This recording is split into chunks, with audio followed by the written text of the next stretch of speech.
If we were to award the biggest story in sports in 2025, all sports, there's an argument that Luka traded is the biggest story in sports in 2025. No doubt. There's an argument to that, right? So that triggered Smalls to say what she said yesterday about the Mavs after reading through Tim McMahon's story on ESPN.com, as you just heard what Smalls had to say. And last week, there was a private get-together, I can't even call it press conference, meet and greet with Nico Harrison, the general manager of the Mavs, where the media was not allowed to record anything. Yesterday, he had his end-of-season press conference. And, he was asked about the fan reaction to Luka being traded. I did know that Luka was important to the fan base. I didn't quite know it to what level. But really, the way we looked at it is, if you're putting a team on the floor that's Kyrie, Clay, PJ, Anthony Davis, and Lively, we feel that's a championship caliber team, and we would have been winning at a high level, and that would have quieted some of the outrage. And so, unfortunately, we weren't able to do that. So it just continued to, go on and on. Smalls, you said you have tremendous sympathy and empathy for Mavs fans.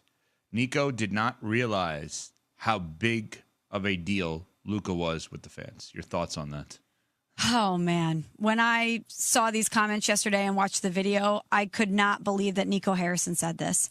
And I know that as a general manager, you have a very tough job. You have to remove emotion from a lot of the decisions that you make. And sometimes you have to make decisions that might be in the best interest of your team and your organization, but maybe the fans aren't going to like it. That is part of the job of a general manager, is to make tough decisions.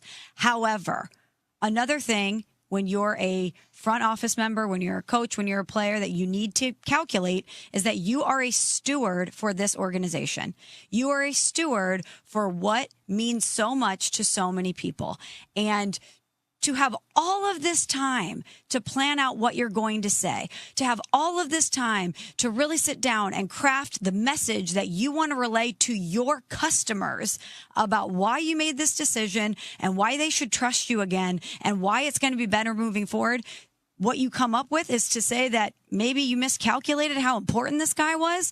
Maybe you didn't really realize to what level these people loved him. A 25-year-old at that time superstar who just took this organization to the finals last season.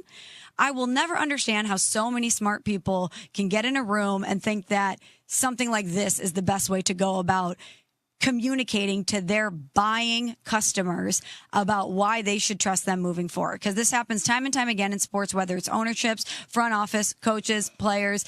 It feels like a betrayal to the fans to say, oh, yeah, we thought there would be some blowback, but we didn't really realize how much you love the guy. I can't understand why he thought that this was the right approach. They just got to stop trying to explain it. Just stop trying to explain it. You can't defuse a bomb after it's gone off, right? This trade blew up in your face. In the immediate aftermath, everything went right for the Lakers and everything went wrong for the Dallas Mavs. This hypothetical that he's laying out about how the team would have had high-level success doesn't matter.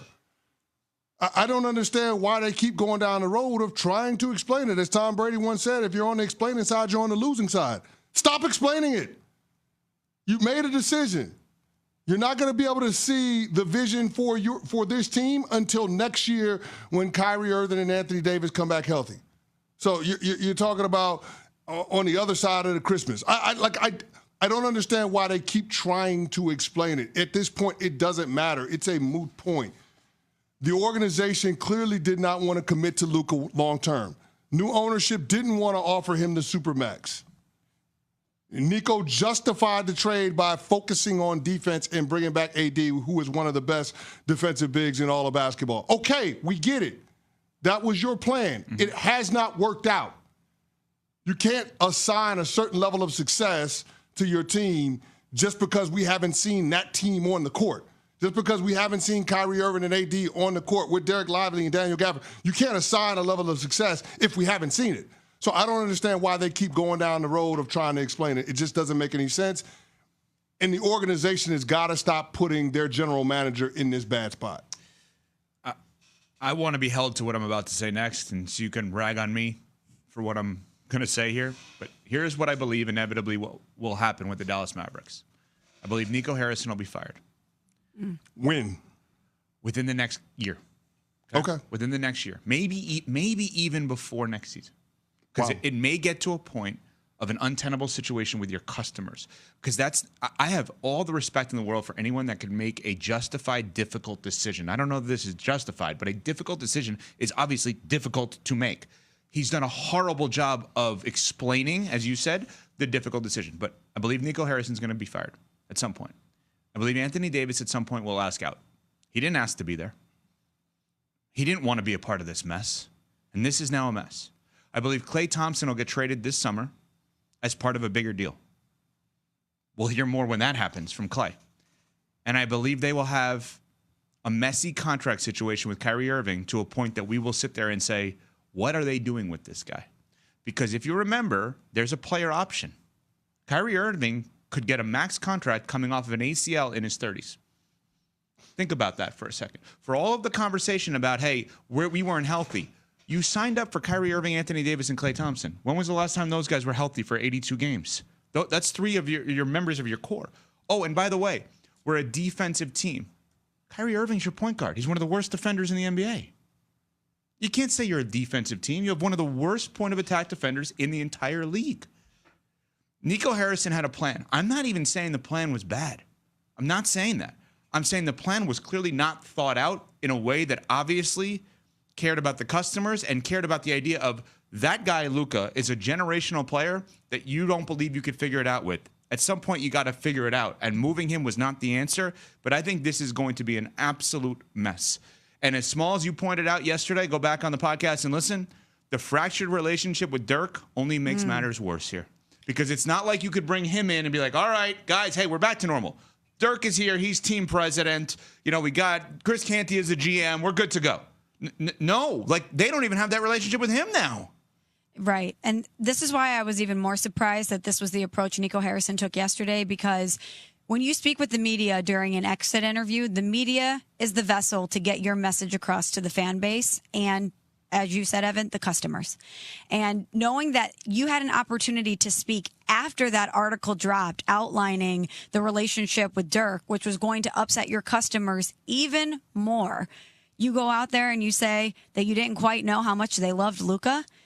And while I don't think that an organization should make decisions based on what the fan base wants, I do think it is imperative for you to have the pulse on what your customers are feeling and have the pulse on what your customers want moving forward.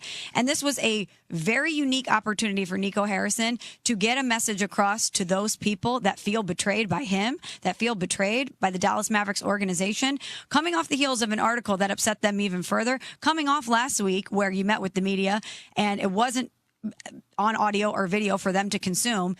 You had time to prepare what you wanted to say, and instead you anger them even more by saying, didn't really get it, didn't really know how much you love the guy, our bad. Yeah, see, I disagree with that slightly. I don't think that was an opportunity to convey a message to the fan base, because I don't think that anything Nico said to the fan base would have been satisfactory. It doesn't matter what the answer was. It was never going to be good enough, ever. So just stop. Just stop answering the question. Look, we're moving forward. This is our team. Period. Point blank. End of sentence. You keep going down this road of trying to explain it. Oh, I didn't know how much he meant, or we wanted to emphasize defense. You keep going down this road of various explanations. Whatever you say, Nico Harrison, Dallas Mavericks, it's never going to be good enough. The fans are never going to look at it as a good enough answer to justify trading a top 3 player in the sport in the heart of his prime in the mid-20s. Nothing you can say can explain that away. He's still playing basketball. Your team's gone fishing. It's all bad. So just function forward. 100% agree. The grass does not seem to be greener on the other side for the Dallas Mavericks, but it is when it comes to True Green, a great lawn. Mình muốn mình tự làm ấy.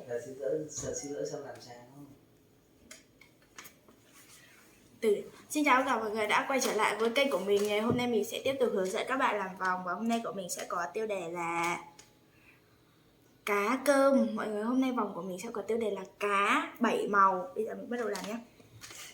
Tao Như vậy xong tí nữa tao lại dở hơi lên, tao nhắn là mày có thích tao không? Cái xong nó bảo là có, xong tao lại bảo là thôi mày đừng nhắn, mày đừng nhắn. Mày nói ấy, mày đừng nhắn. Mày có biết là nhưng mà nếu mày cho chia tay thì sao? Nó bạn dưng hay là gặp bạn lại hay là làm bạn thân bình thường?